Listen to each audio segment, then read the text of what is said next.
much did you think you knew about the global financial crisis, and what surprised you by this screenplay? I knew a little bit. You know, I mean, I was reading up all about it at the time that it happened. But that line that Ryan's character says about, you know, you've probably got a couple of lines just to make yourself not sound like a dumbass was exactly me. You know, you start getting into more details, and I was lost, intimidated, feeling like I couldn't possibly comprehend at all. And the thing that is surprising is.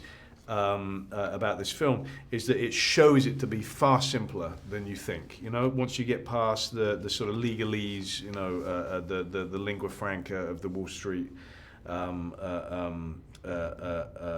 tools, and you understand it from a very human point of view, it's not that complex.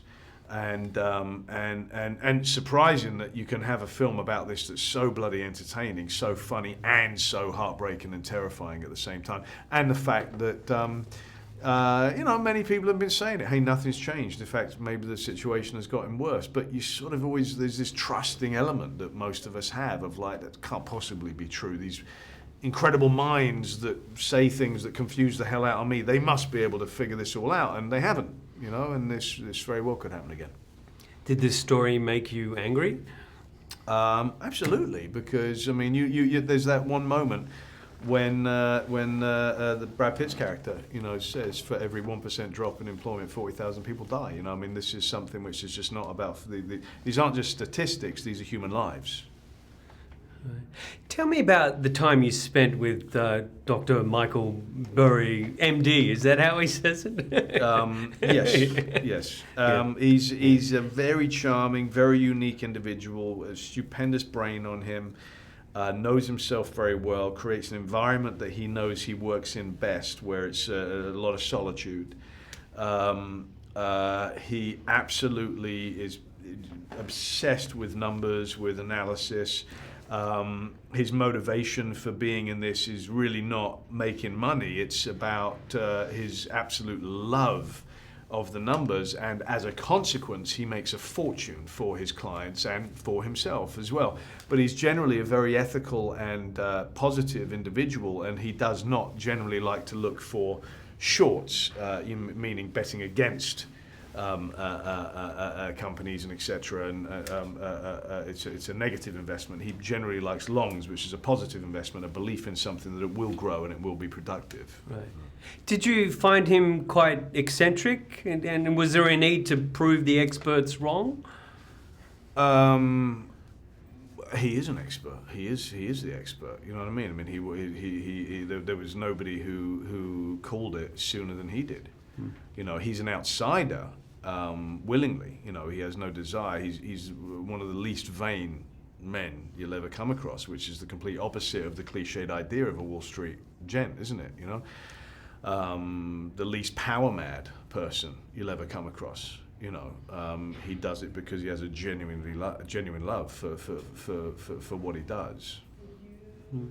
And he was quite generous, I gather, with you, including his clothes and things. Yeah, sent me all of his clothes. You know, he's very particular about what shorts he wears, what t-shirts he wears. It's all about not distracting thought. You know, he's kind of almost his being of pure thought, even though he's a very physically strong man. And during this time, he was lifting heavy weights. He got very ill from the stress of the time as well. But you know, he hates clothes that distract him, and so he told me the brands, the very few brands that there are on the t-shirts, and then he just said, you know what, I'll just send you my own clothes, and so I got the FedEx pack. Right. Yeah. The film has a very impressive cast of actors, none of whom you got to work with. No, I don't meet anybody. I'm all on my Todd, and you know, I don't know if it's a healthy thing socially, but I loved it. I loved every minute of it. It's just me in a room. The voice of Adam Mckay, you know, because he often speaks on a mic and just sort of talking me through scenes, and or just telling me how awful I was being, and cracking jokes. He's one of the funniest guys you'll ever come across, and smartest as well. And I had a wonderful time. It was a great vibe. The crew were fantastic, and I kick-started the whole thing. You know, it was the first week was my week. Right.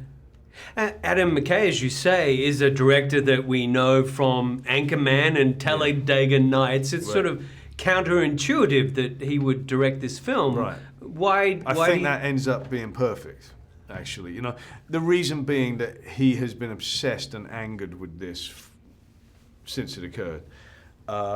He has an incredible knowledge about the whole thing and is able to bring his comedic talents to making this a very approachable story, which otherwise would have been a very daunting piece for people to approach as a film. You know, you don't immediately think the financial crisis of 2008 is going to make a wonderful film, but he's managed to crack that.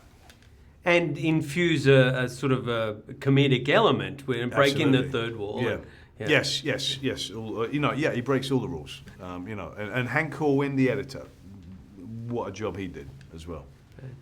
Now, for your stress-releasing drum solo, you were actually working through injury, weren't you? Yeah, I'd been getting silly on trampolines and stuff, and I'd smashed all my ligaments in my knees. So, yeah, the scream at the end of that scene is sort of absolutely sincere.